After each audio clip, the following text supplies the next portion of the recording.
World order asida achouba awanba ama lakle haiduna miyamna kanna ngangnariŋaigi mikup asida ikhang khanghaudana India amasung Russia gi marakta S-400 missile defense system asigi deal adu finalize tawkre.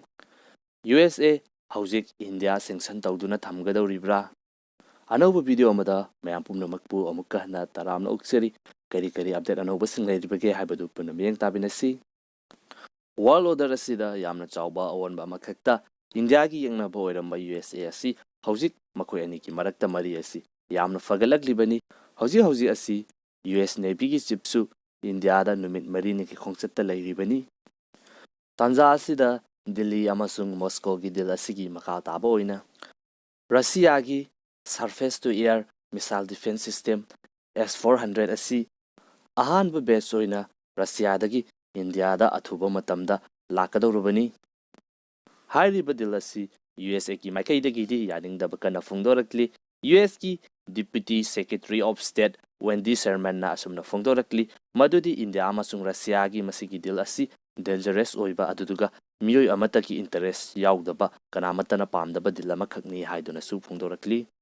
Washington dagi thadorokba report kharagi matung inasu S-400 ki missile system asina India da laklaba matungda India asi sanction tawnabagi damakta reconsider tawba yai haiba wapam kharasisu adumak akoina taba fangi.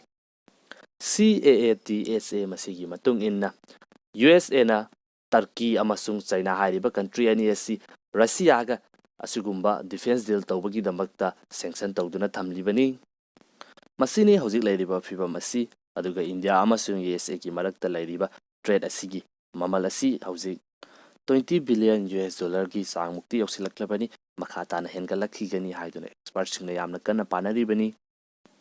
Hauzik asi USA ki main interest asi China ni China gi dominance asi handahanba China bu counter tawba haibasina makhogi main aim ni makhogi hanagi yengnaba oiriba Russia sidadi makhogi interest asi hauzik yamna kana hanagumna oidre. USA na hauzik India ga yamna naksin naraklibagi maram asi Indo-Pacific region asida makhogi control lagnabagi damakta China gi dominance asi hantahanabagi damakta USA ki misangda India na yauraknabagi damaktani. Hauzik lairiba fibam asida karigumba US na India da sanction thamba taragadi India ga lainariba mari asida akaiba laktuna USA gi hauzik lairiba plan Indo-Pacific region asigi plan asi masida tuki matik chawba akaiba ama lakpa yai haiduna experts singna yamna kana panari. Hauzik oiriba fibam asida China counter tawnaba amasung China gi dominance asi hantahanabagi damakta honaba matamda khwaidagi maru oiriba country asi India ni haibasisu USA na yamna munna khanglibani. Adubu USA haisidi USA ni akoina kari bhaiba ngamlugani matamna kari porakpage haibadu ngaiminasi. Nakal amaromdasu hauzik asi China amasung Taiwan gi hauzik oiriba fibam asi nongma gi adumak henjilakpa asiga mari leinana China ga khwaidagi naknaba USA gi military base Gaumda Iron Dome missile defense system asi athuba matamda thamjilakadawri. Mani Israel amasung Palestine gi marakta thokiba thodok aduda Palestine londagi kapsilakiba missile kaya ama yamna laina defend tawkiba Israel gi Iron Dome missile defense system aduni hauzik sinagadawriba asi